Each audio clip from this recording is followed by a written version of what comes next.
Welcome back to the Neshoba Valley Chamber Business Buzz. My name is Melissa Fetterhoff. I'm the president and CEO of the Neshoba Valley Chamber, and today I'm super excited to be here with Nicole from Attollo Creative. And so I've had the opportunity to know and work with Nicole for 20-something years. Yes. It's been a while. Yeah. It's been a few years. Yeah. We've been around. Yes, I know we neither have. one of us looks it, but we've been around. Yes, it's been quite a journey. It has. It has. So, Attollo Creative is a marketing company that helps small to medium-sized businesses. You strengthen brand visibility and create an online presence. So, tell us about Nicole and Attollo Creative, and how did this come to fruition in your head? Well, Attollo actually is Latin for to raise, to lift up, to elevate, and that's exactly what we do for businesses. So we elevate their brand presence, whether it be in the community, online, or just in general. And I started Attollo in 2011. It started as NM Designs, which was very hard to say and spell. So in 2024, we rebranded to Attollo Creative. I've just always had a passion for helping businesses grow in revenue. By being creative, because that's innately my passion. So I love to just make other people and other businesses successful in what they love to do by doing what I love to do. I love it. Yeah. That's fantastic. Yeah. And so but before you even started your business, you worked with businesses. You had so when I met you, I had the opportunity to meet you.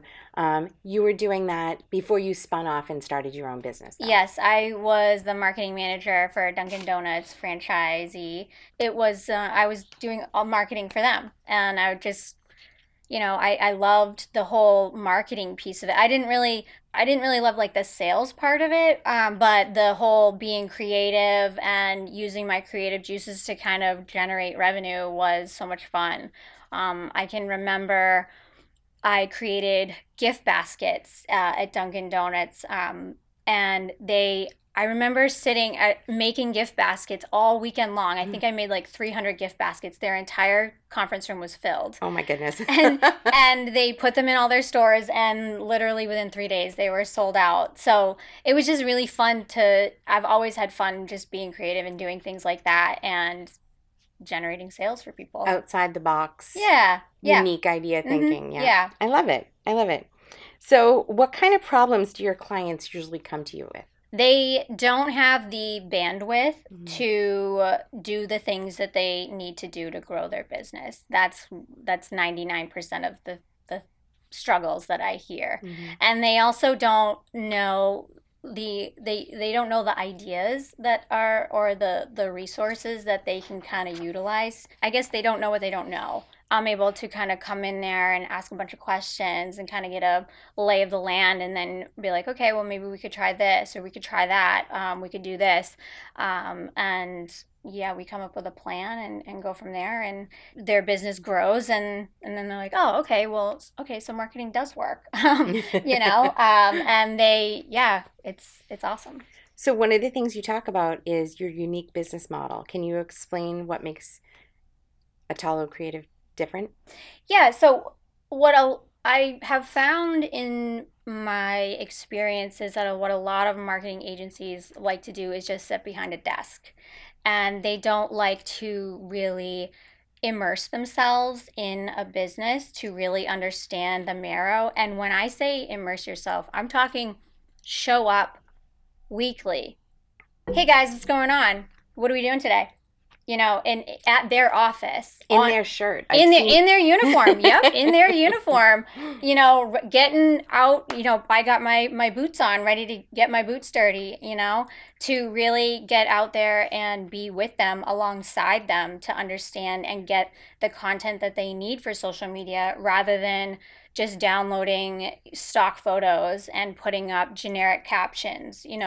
When I'm out there in the field, right alongside other companies' employees, I know I'm starting to feel their brand. So when I speak about their brand on their behalf, nobody knows the difference. as they don't know the difference, because I can truly understand it. So that's a model that's I have not seen, and it's hard, I would say, to scale, but I'm truly dedicated to doing that. Nice. So recently, we had you out here at the chamber to Hmm. do a likes to leads program for our members. So tell us a little bit about that. So the Likes to Leads is a little bit, it's an educational sort of workshop that I just found, a lot of people were struggling with social media. Like, where do I even start? Mm-hmm. Where do I even, I hate a lot of people. What they'll do is they'll just stick their head in the sand and they don't really want to just even attempt social media. So just for me, like what I've learned over the years with social media, I've compiled all of those little tips and tricks into the Likes to Leads. So to kind of jumpstart people into feeling like, okay, I can do this. A lot of people that are starting their business or they're a startup company, they don't have big budgets, or they don't have budgets to hire an outside person. They got to do it themselves and they got to figure it out. So that's what the Likes to Leads does. Is it's just a workshop to get you kind of jump started into that and really jumpstart your business. And there's a like phase two of likes to leads. What was the program?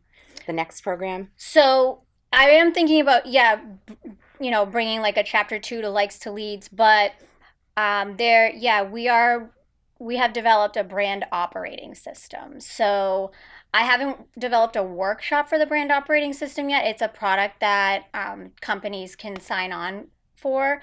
But basically, I think the most important thing before you start social media is to have your brand down pat. Mm-hmm. And that's what the brand operating system kind of develops and establishes. It establishes your brand identity, which is, your mission statement, your purpose statement, your vision statement, your brand, your visual identity, your verbal identity, your archetype. There's so many aspects about your Mm-hmm. brand that need to be down on paper so that you know who you are, you know how to say who you are, you know who your target market is and how to approach them, and basically you know how to basically behave in the environment that you're in. And then there's an overarching strategy within that manual that we develop, that is catered to the seasonal trends of your business. So that's super helpful to have everything kind of like down pat of like, okay, this is who we are, this is how we say it. And then basically once you get into the social media realm, it kind of writes itself. Mm-hmm. You know what I mean? Because if you don't do that first, then you're gonna peter out with ideas in social media. You're gonna be like, oh, I already said that. Well, I already did that. Okay, I guess we can do that again. But when you have a brand operating system, it's just, when you build that strong foundation, the sky is the limit Nice. after that. And you give them, they walk away with an actual. Yep, an actual manual, which you can literally hand off. So you could hand it off to a third party that does your marketing. You could hand it off to an in-house person to do your marketing, and you can hand it off to, if you decide to sell the business. Okay. You can hand it off to, it becomes an asset to the business, which is Nice. very important. Yeah, that absolutely. So, what is one quick messaging tip that business owners could use right away? People love people. And dogs. And dogs. And dogs. You can't go wrong with people and dogs. Yep. Whatever you post, if you post people and dogs, I would say dogs number one. Don't know why. I got that from her Likes to Leads workshop. Yeah, yeah. But it's just the thing with social media. We are in such a digital age where everyone is just so isolated tech on their phone, Mm-hmm. right? But there's an innate, as humans, we strive to connect with other humans. Yeah. And that's why social media has blown up and is still going strong. That should be the basis of if you just, one quick down and dirty tip is post pictures of people. I love it. Yep. I definitely try to utilize, photos from events or whatnot. And Yep. always make sure don't use people that are like chewing or have, Oh, yeah, yeah, like. yeah. Yeah. Wait till they stop chewing and they smile rather than like, the mid chew kind of thing. Yeah. I That's I'm always taking photos at events, and I will say I have a lot of photos of people chewing, but I never would use one. Well, I'm sure everyone appreciates that. um, so what would you say? Do you think it's important for businesses to be involved in things like the chamber? I think the chamber is so important for your business. I mean, when you're first starting your business or when you have the time to set aside for your business to keep you you have to know people and make connections in person. That overall is more important than anything online. I truly believe that. You guys are worth your weight in gold. Oh, So we didn't even pay you to say that. no, I know. No, I think it's extremely important just to make connections with people, to learn about other businesses. I think you grow your business faster by making connections with other humans in person rather than on social media. Oh, you heard it here first. All right, so I have a few rapid fire questions. Okay. So what is your favorite social media platform for business? I would say from my clients, my go-to seems to be Facebook. Okay. Just because I always tailor it according to the target market of the business, but it just seems like Facebook is the go-to for me. Okay. What is one branding mistake businesses make too often? They don't have consistent branding usage as far as like their logo is different colors or different fonts. There's just no cohesiveness, I would say. I also, when people, buy their business cards off of those websites that I can't think of right now, but and not to poo-poo them, but then they get a stock photo image, and they think that's their logo, and it's no, there's like thousands of other businesses with your logo.